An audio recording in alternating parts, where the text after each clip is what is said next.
सेव्यमान पावनाङ्घ्रिपङ्कजं व्यालयज्ञसूत्रमिन्दुशेखरं कृपाकरं नारदादियोगिवृन्दवन्दितं दिगम्बरं काशिकापुराधिनाथकालभैरवं भजे। भानुकोटिभास्वरं भवाब्दितारकं परं नीलकण्ठमीप्सितार्थदायकं त्रिलोचनं कालकालमम्बुजाक्षमक्षशूलमक्षरं काशिकापुराधिनाथकालभैरवं भजे।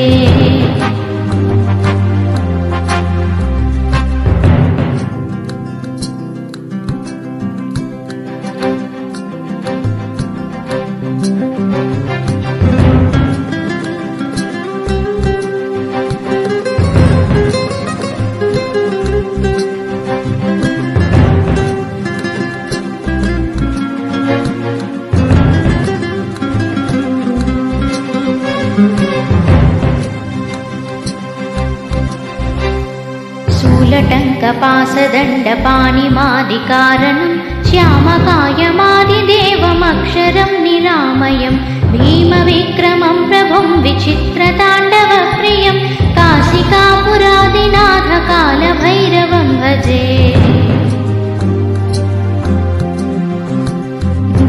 मुक्तिदायकं प्रशस्तचारुविग्रहं भक्तवत्सलं स्थितं समस्तलोकविग्रहं विनिक्विनन्मनोज्ञहेमकिङ्किनीलसत्कटिं काशिकापुराधिनाथकालभैरवं भजे।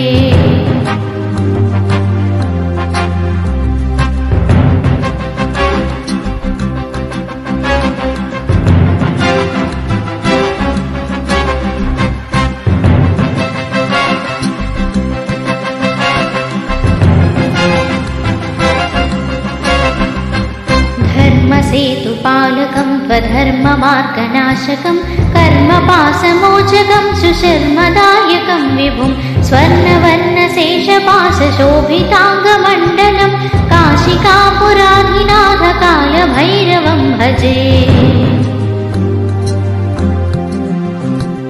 रत्नपादुकाप्रभाभिरामपादयुग्मकं नित्यमद्वितीयमिष्टदैवतं निरञ्जनं मृत्युदर्पणाशनं कराळदंष्ट्रमोक्षणं काशिकापुराधिनाथकालभैरवं भजे।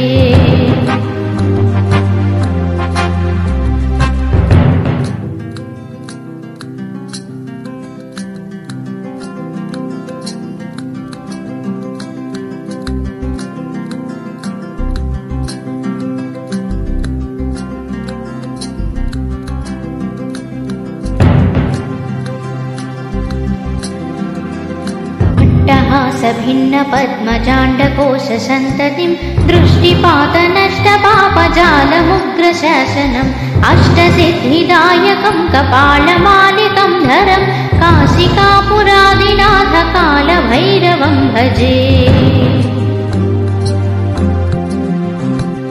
भूतसङ्घनायकं विशालकीर्तिदायकं काशीवासलोकपुण्यपापशोधकं विभुं नीतिमार्गकोविदं पुरातनं जगत्पतिं काशिकापुराधिनाथकालभैरवं भजे। कालभैरवाष्टकं पठन्ति ये मनोहरं ज्ञानमुक्तिसाधनं विचित्रपुण्यवर्धनं शोकमोहदैन्यलोभकोपतापनाशनं ते प्रयान्ति कालभैरवाङ्घ्रिसन्निधिं ध्रुवं काशिकापुराधिनाथकालभैरवं भजे। भजे काशिकापुराधिनाद कालभैरवं भजे कालभैरवं भजे कालभैरवं भजे